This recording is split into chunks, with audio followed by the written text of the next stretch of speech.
There is something happening in America, a phenomenon that has never happened in our country, the disappearance of church from the American landscape. In just 200 short years, the church in America has gone from flourishing to vanishing. Studies say that the same percentage of our population is going to church as once did, but there are fewer churches. Urban, high-population megachurches are exploding with growth. At the very same time, a very different picture is being painted on the canvas of the marginal areas of our country. Well, God's amazing work is taking place among regional church giants. Rural church plants, inner-city churches, and small-town churches are at an all-time low.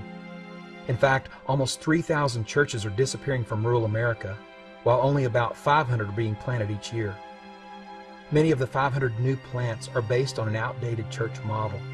Because of a lack of relevance, support, and intentional direction, they are dying of frustration. This is only adding to the growing problem. Rural America is leading the nation in teen pregnancy, divorce, and drug use. The inner city is topping the chart in poverty, illiteracy, and alcoholism. The most staggering statistic of all is that rural America is climbing into the position of one of the most unreached people groups in the world. What is happening to the church in America? We have to discover why the church is vanishing. I'm Scott Harness, and I'm not a filmmaker, but I am a pastor. My team and I have chosen to try to understand what is happening to the church in America. We want to talk to people and see what God is doing in these rural and mostly forgotten places. But what we found was it's much more difficult than we first thought.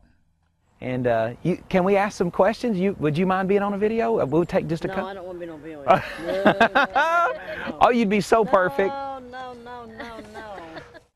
The small-town church is not only invisible, but it has lost any credibility among the residents of these communities as a source of any good.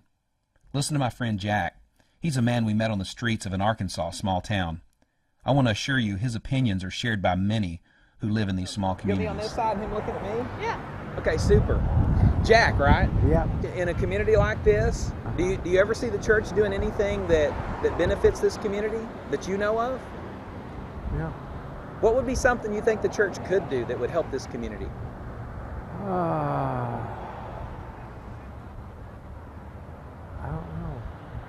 I don't know. Jack struggled to see any use for the church. From his experiences, he had little to say about the credibility of the church. On the street where we did this interview, there were 3 churches. It seems the church in much of these marginal areas is present, but unaccounted for. A small contingent of God chasers are seeking to impact their own community. It was refreshing to at least find a few who are willing to do creative things and find unique ways to reach those who were far from God. On raw guts and a God-directed spirit of creativity, they are finding ways to challenge their community to notice God. They are causing the most traditional to ask the question, what does the church look like? One such ragtag group are causing conversations through their creative coffee shop that allows believers and non-believers to unpack their questions and digest possible answers. It serves up more than a blessed being.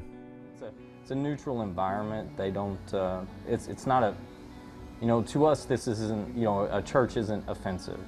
But to, the person that's not saved, it's extremely offensive because they don't know God. Sure. And so when they come in here, it's a great opportunity for them to feel God and for God to start moving in their lives. And so when they're, because their spirit is craving that, and it gives a place to allow the flesh, to subside and let the spirit start coming out and do the work. There is one time in particular that there was a guy that came into one of the concerts that we had going, and I was actually singing at it, and he came in and he was like, hey, you guys sound really good, and he's like, but I don't know about the whole lyrics that you were singing, it was kind of gaudy, and I got into a discussion with him about it, and before I know it, he's asking to borrow a CD, so I go out to my car, get a CD, hand it to him, and a week later he's calling me saying, hey man, how do I get to know this Jesus? So far, we have uncovered the mixed cup of church and community in the rural byways. But what we would discover next would cause us to commit to action. It would move us from spectators to missionaries.